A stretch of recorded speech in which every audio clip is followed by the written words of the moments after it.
Assalamualaikum warahmatullahi wabarakatuh. Jumpa lagi di Jendela Info Jurnal PKSPD dengan tajuk Bubur Abang Bubur Putih, pada apa pengaruhnya pada nilai aset alun-alun yang mau dirubah menjadi namanya alun-alun Indramayu.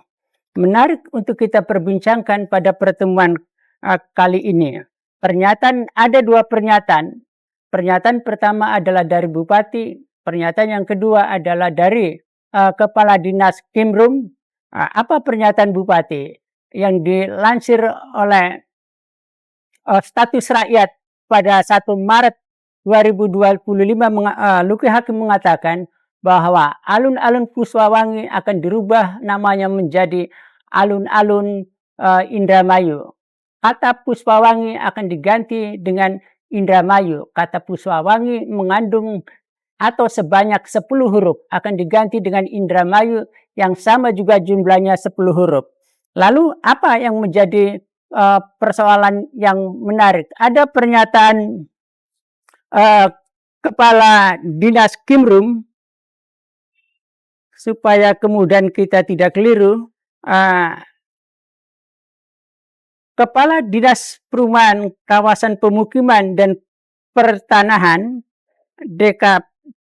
DPKPP Kabupaten Indramayu Ervin Mapinda menegaskan, untuk pembongkaran aset alun-alun Puspawangi pihaknya sudah melakukan koordinasi dengan bidang aset Badan Keuangan dan Aset Daerah atau BKAD dan tim Apresial Dinas PUPR Kabupaten Indramayu.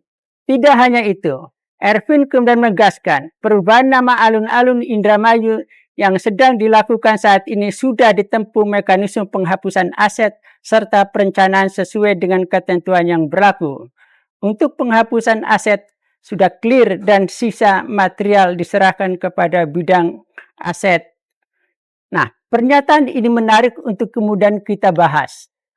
Alasan perubahan Puspawangi menjadi alun-alun Indramayu sangatlah logis, sangatlah kemudian itu bisa diterima logika dan akal sehat. Alasan Bupati adalah mengembalikan historis yang awalnya namanya alun-alun Indramayu, bukan alun-alun Puspawangi. Nah, perubahan nama itu sebenarnya tidak terlampau rumit atau tidak perlu kemudian apakah ada regulasinya. Dulu pada saat pergantian alun-alun Indramayu menjadi alun-alun Puspawangi pun itu tidak dilakukan dengan perda, dan sekarang pun kemudian tidak diperlukan lagi perda karena itu tidak ada regulasinya. Paling tidak hanya memperbaiki, kalau kemudian kita mau pakai anekdot itu akan mengatakan bahwa sekedar merevisi atau kemudian menerbitkan ulang akte kelahiran daripada alun-alun yang dulu awalnya alun-alun Indramayu kemudian berganti menjadi alun-alun Puspawangi dan sekarang kembali kepada alun-alun Indramayu. Apa yang menjadi masalah? Pernyataan Ervin atau Kepala Dinas Kimrum mengatakan penghapusan aset.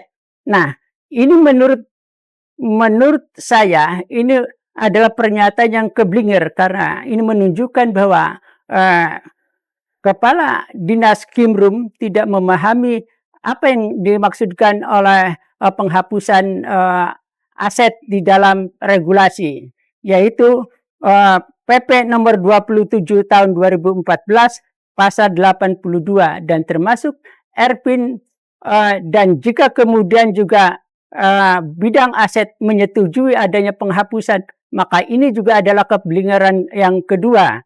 Karena dalam standar akuntansi pemerintahan yang dimaksudkan penghapusan aset adalah membongkar semua alun-alun sehingga kemudian nilai bukunya menjadi nol. Yang dulu nilai bukunya masih 539.045.573 pada tahun 2021 pada saat pembongkaran yang berdasarkan rujukan undang-undang pidana, maka itu termasuk pada persoalan pengrusakan karena tidak diterbitkannya surat penghapusan aset.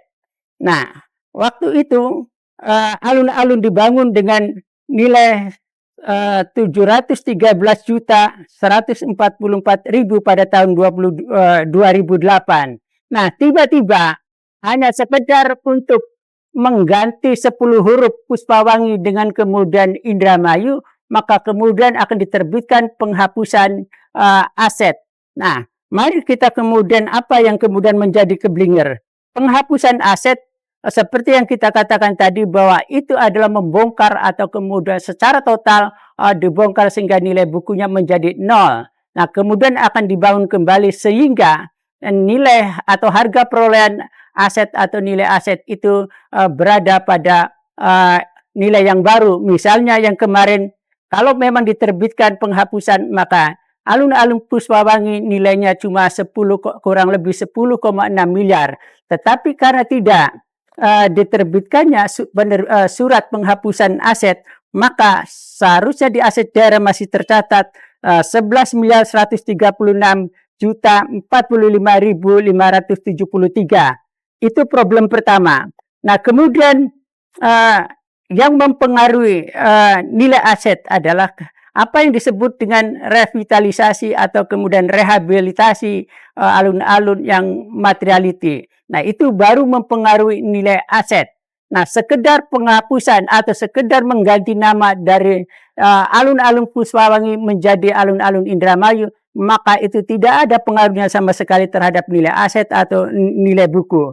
Nah, pengaruh nilai buku atau nilai aset juga terjadi kalau kemudian apa yang disebut dengan rehabilitasi berat atau revitalisasi itu, karena itu sangat materiality, maka aset itu akan dinilai kembali sesuai dengan catatan di neraca daerah tentang nilai bukunya.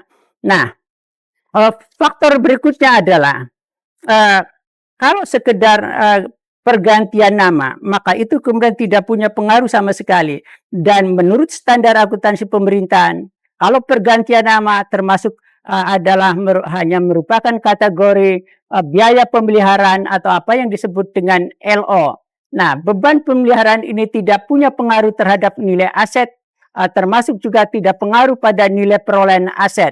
Nah, apa yang sekarang kemudian dikatakan bahwa sudah koordinasi dan sudah clear tentang penghapusan aset, maka ini amatlah keliru, amatlah keblinger. Nah, sehingga kalau terjadi dan benar-benar ini diterbitkan surat penghapusan aset, maka kemudian aset hanya mencatat bahwa berapa nilai 10 huruf Puspawangi yang diganti 10 huruf Indramayu, itu nilainya tidak signifikan, sehingga kemudian alun-alun menjadi nilainya amat naif dan amat muskil. Karena yang ada kondisinya adalah alun-alun ada patung Soekarno-Hatta kemudian sebagai proklamator, kemudian ada tugu bambu, dan kemudian ada taman dan lain-lain. Nah, jika pengertiannya atau kemudian didefinisikan penghapusan aset, maka itu dianggap semuanya nilai nol. Jadi keblingiran ini harus kemudian kita cegah. Bupati juga harus kemudian memahami apa yang dikatakan Kepala Dinas Pemukiman Ervin tidak atau kemudian bertentangan atau kemudian tidak sejalan dengan apa yang dikatakan dalam standar akuntansi pemerintahan. Sehingga kalau penghapusan aset berarti senilai alun-alun hanya dihargai dengan 10 huruf yang dari Puspawangi menjadi Indramayu. Nah, inilah keblingirannya. Mudah-mudahan Kabid Arsip Daerah dan Bupati mau meninjau kembali definisi yang keliru, pemahaman yang keliru terhadap standar akuntansi perusahaan yang dipakai di lingkup kerjanya, dan kemudian apa yang dimaksud dengan penghapusan, apa yang dimaksud dengan beban pemeliharaan, apa yang dimaksud dengan revitalisasi. Nah, yang kemudian tiba-tiba kemudian mendatangkan apresial atau telah dinilai oleh apresial PUPR tentang penghapusan aset alun-alun. Nah, ini satu kekeliruan yang besar, satu keblingeran yang luar biasa yang tidak bisa ditolerir, dan ini sangat memalukan bagi orang-orang yang mempunyai disiplin ilmu akuntansi di pemerintahan daerah. Karena soal metode penghapusan juga kita tidak tahu apakah alun-alun itu menggunakan metode garis lurus atau kemudian samyer digit, apakah kemudian double declining kita tidak tahu, sehingga kemudian ketika selesai pada 2023 dengan 2 tahapan 2022 yang menelan 7,6 miliar, kemudian ditambah 2003 3, miliar menjadi 10,6 miliar yang harusnya dicatat menjadi 11 miliar lebih. Nah, bagi mahasiswa akuntansi semester pertama sudah di luar kepala untuk mendefinisikan dan memaknai apa metode penyusutan, apa yang dimaksud dengan amortisasi. Karena di dalam standar akuntansi pemerintahan sama dengan standar akuntansi keuangan publik, di mana kemudian aset itu ada 2 kategori, apa yang disebut dengan tangible asset dengan intangible asset. Nah, yang dimaksudkan dalam tangible asset adalah aktiva tetap berwujud seperti bangunan, kemudian gedung atau tanah dan kendaraan.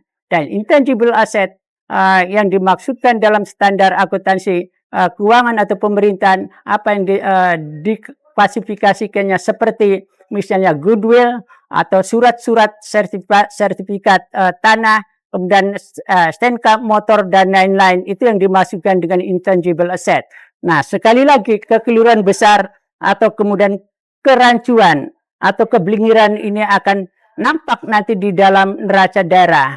Untuk itu kita sarankan bahwa Bupati sudah harus mencermati dengan apa yang dimaksud dengan penghapusan aset. Terima kasih. Wassalamualaikum warahmatullahi wabarakatuh.